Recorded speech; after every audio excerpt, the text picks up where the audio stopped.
Bismillahirrahmanirrahim. Assalamualaikum warahmatullahi wabarakatuh. Selamat datang kembali di YouTube channel saya.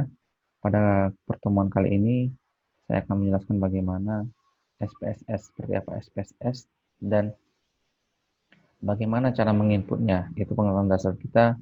Pertama, kita berkenalan dulu sejarah tentang SPSS, yaitu SPSS itu sebagai software statistik pertama kali dibuat tahun 1968. Sudah cukup lama ya, oleh 3 mahasiswa Stanford University. Yang pertama adalah Norman Honey, yang kedua C. Hadley Hull, dan yang ketiga adalah Dale Haben. Saat itu software dioperasikan pada komputer mainframe.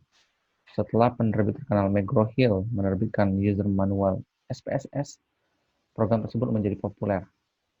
Pada tahun 1984, SPSS pertama kali muncul dengan versi PC dipakai untuk komputer desktop dengan nama SPSS PC Plus, dan sejalan dengan mulai populernya sistem operasi Windows, SPSS pada tahun 1992 juga mengeluarkan versi Windows. Dan untuk memantapkan posisinya sebagai salah satu market leader dalam business intelligence, SPSS juga menjalin aliansi strategis dengan software house terkemuka lainnya seperti Oracle Corps, Business Object, dan Integrated Solution. Nah, hal ini membuat yang tadinya ditujukan bagi pengelola data statistik untuk ilmu sosial, SPSS saat itu adalah singkatan dari Statistical Package for the Social Science, sekarang diperluas untuk berbagai jenis user seperti untuk proses produksi di pabrik, riset ilmu-ilmu sains, dan lainnya. Kepanjangan dari SPSS pun berubah menjadi Statistical Product and Service Solution. Pengguna software SPSS di seluruh dunia juga sangat beragam, seperti di ASBC Bank, AM Bank, ABN AMRO Bank, AC Nielsen, dan lain-lain. Saat ini SPSS tidak hanya menangani masalah statistik, namun sudah meluas ke data mining, mengeksplorasi data yang terkumpul, dan prediktif analitik. Baik, itulah perkenalan singkat kita dengan SPSS. Kemudian, jika saudara ingin menginstal aplikasi SPSS ini, khususnya aplikasi SPSS 24, spesifikasi apa yang harus saudara miliki di perangkat Anda, baik itu di komputer ataupun di laptop? Yang pertama adalah prosesor Intel Pentium atau kompatibelnya. Dapat juga prosesor AMD Athlon atau kompatibelnya. Jadi bisa Intel ataupun AMD.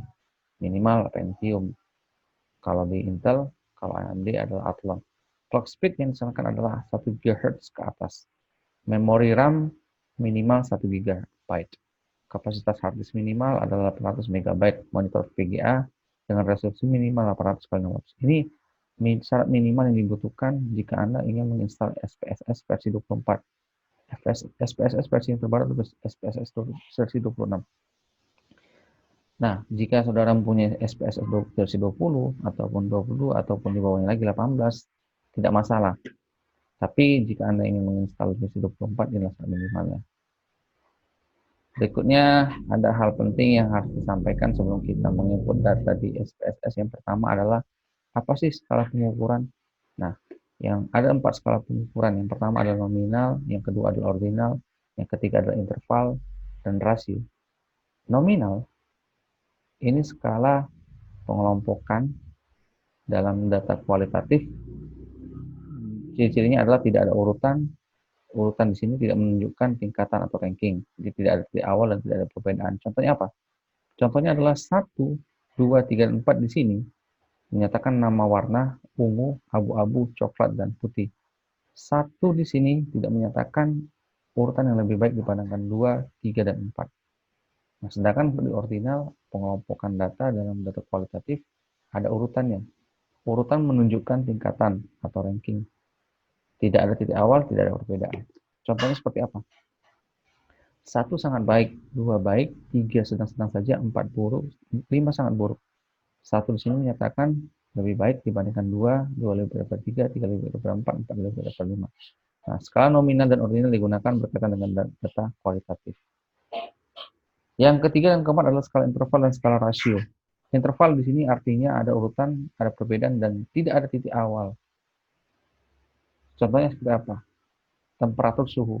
0 derajat berarti bukan berarti tidak mempunyai suhu. 0 di situ bukan berarti titik awalnya. Tangga nada, IQ. Itu contoh-contoh skala interval. Skala rasio, yang keempat adalah skala rasio adalah ada urutan, ada perbedaan, ada titik awal. Misalnya pendapatan. Nah, pendapatan 0 berarti tidak ada, bandingkan dengan 0 derajat. 0 derajat itu bukan berarti tidak ada suhu, karena 0 derajat itu bukan titik buku.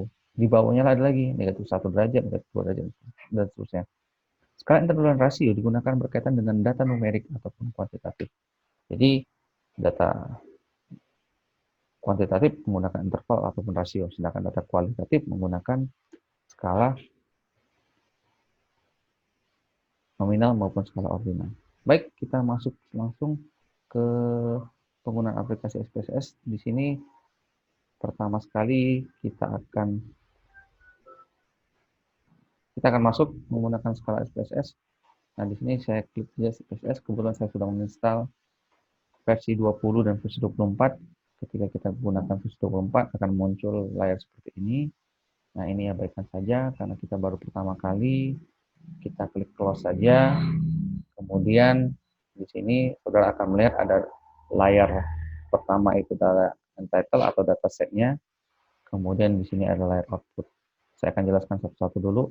Layar yang pertama ini kita akan mengoperasikan ataupun menginput datanya. Kemudian nanti data tersebut ketika kita operasikan akan muncul di layar output. Baik, langkah pertama adalah kita dihadapkan oleh dua jendela, yaitu data view dan variable view. Kita pertama sekali menginput variable view-nya terlebih dahulu. Pertama, kita ambil contoh, katakanlah kita ingin menginput data pegawai di sebuah perusahaan. Yang kita butuhkan pertama adalah nama, kemudian type-nya di sini kita ganti, nama biasanya tipenya adalah string, kemudian kita klik OK. Nah, di sini labelnya kita ganti nama. Nah, bagaimana kalau kita mau buat nama karyawan? Boleh, nama karyawan. Nah, di sini tipsnya adalah ketika saudara mengklik nama karyawan, pasti akan gagal.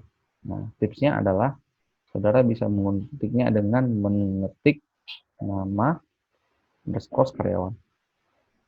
Kemudian kolomnya diabaikan saja, ini diabaikan. Nah, ini boleh rata tengah, rata kiri, ataupun rata kanan. Kemudian ini misalnya otomatis langsung nominal, role-nya input. Yang kedua yang kita dapatkan adalah jenis kelamin.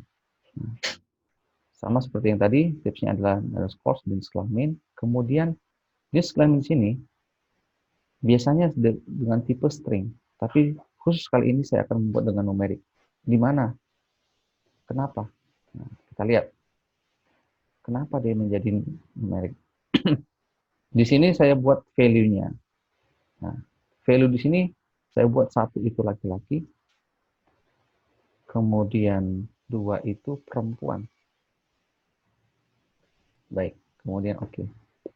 Nah, missing-nya kita abaikan, kolom kita abaikan, right-nya, ini ratanya rata tengah saya buat center. Kemudian, measure-nya, seperti kita bahas tadi di awal, ini merupakan skala nominal, karena merupakan pengelompokan tanpa adanya tingkatan. Kemudian, data yang kita butuhkan lagi setelah jenis kelamin adalah status. Nah, status ini saya buat juga numerik, saya buat string. Status itu bisa menyatakan pernikahannya, belum menikah atau sudah menikah, tapi saya buat di sini numerik. Kita lihat kenapa dia statusnya berbentuk numerik, karena adanya values. Nah, values inilah yang membedakan setiap data itu berbentuk numerik ataupun string. Nah, statusnya yang pertama adalah menikah, yang kedua adalah belum menikah. Kemudian oke. Kemudian ini rata tengah, kemudian ini sama, kita buat data nominal. Kemudian di sini kita butuhkan data yang kedua adalah pendidikannya, sama kita buat numerik. Saya buat di sini 0, ininya values-nya pendidikan. Kemudian values-nya saya buat di sini biasanya pegawai di sebuah perusahaan minimal tamat SMA, yang kedua D3 atau diploma, yang ketiga adalah S1, yang kedua adalah S2, yang berikutnya adalah S3 kalau ada ya, kalau nggak ada nggak apa-apa, abaikan saja. Sebentar. Oke, kemudian kita klik oke. Baik, ini kita buat rata tengah, kemudian, nah, untuk pendidikan, karena dia mempunyai tingkatan, maka skala yang kita gunakan adalah skala ordinal. Kemudian row input, selanjutnya kita membutuhkan divisi ataupun bagian dalam sebuah data pegawai. Kemudian di sini saya buat divisi. Nah, di sini juga divisi substring string saya buat numerik. Kita buat di sini yang pertama adalah divisinya. Ada beberapa divisi yang akan kita input. Yang pertama adalah HRD atau personalia sama aja. Dua adalah finance. Yang ketiga adalah marketing. Yang keempat adalah IT. Yang kelima adalah maintenance. Nah, ini bebas mengetiknya seperti apa, tergantung dari kebutuhan data yang saudara miliki. Oke, kemudian kita klik OK. Kemudian ininya rata tengah. Kemudian ininya. Nah, untuk skala yang digunakan dalam divisi, kita gunakan yaitu nominal. Mengapa nominal? Karena tidak ada tingkatannya. Baik, kemudian terakhir adalah lama kerja. Oke, masih ada lagi ya. Kemudian lama kerja di sini saya buat numerik. Kemudian di sini lama kerja. Kita abaikan saja values-nya. Kemudian kita center. Nah, ini lama kerja berbentuk skala rasio. Skala rasio dan skala interval dalam SPSS dikelompokkan ke dalam measure-nya scale. Itu keunikannya. Kemudian usia, kemudian di sini saya buat 0. Usia juga tidak usah kita buat values-nya karena kita input saja manual. Nah, ini scale juga sama karena skalanya skala rasio termasuk dalam scale. Terakhir adalah gaji. Gaji di sini kita akan masukkan dalam numerik, kemudian tidak usah pakai values. Kenapa? Untuk memudahkan kita dalam pengolahan datanya nanti.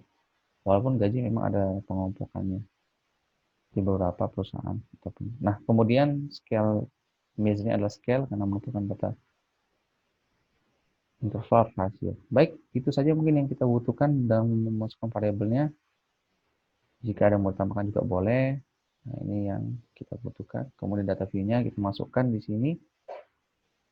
Yang pertama adalah sebentar, oke. Nah, data view-nya kita masukkan namanya. Katakan namanya kita ambil sembarang saja. Kemudian kita masukkan jenis kelaminnya. Kemudian kita masukkan statusnya. Kemudian kita masukkan pendidikannya. Kemudian kita masukkan divisinya. Kemudian kita masukkan nama kerjanya. Usianya kita masukkan sembarang saja. Gajinya kita masukkan juga sembarang. Nah, perhatikan. Di sini yang tampil adalah 112 angka. Bagaimana merubahnya? Merubah menjadi jenis kelamin misalkan laki-laki, perempuan, statusnya belum menikah, menikah. Nah, di sini ada tombol namanya tombol value labels yang telah kita susun tadi. Jadi kita tidak perlu menuliskan misalkan laki-laki. Tidak perlu. Tidak perlu capek-capek menuliskan laki-laki. Nah, langsung saja angkanya saja kita tuliskan 1. Kita klik, nah akan berubah. Ini dia, value labels.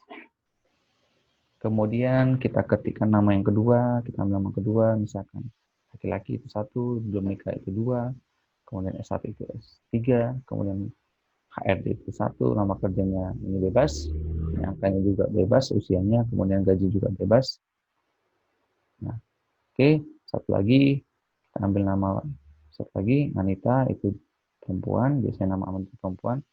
Yang ketiga, statusnya kita katakan saja belum menikah, pendidikannya kita sebutkan saja 1, ini marketing, nama kerjanya katakan baru 3 tahun, usianya masih 22, kemudian gajinya masih 4 juta.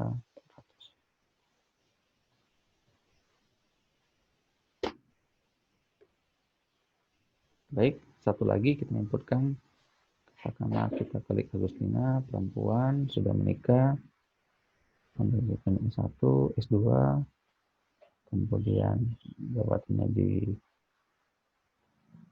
bidang IT, nama kerjanya katakanlah 7 tahun, Usianya sudah 31 tahun, gajinya katakanlah 6.500.000. Baik, itu saja mungkin pengenalan yang input data di SPSS.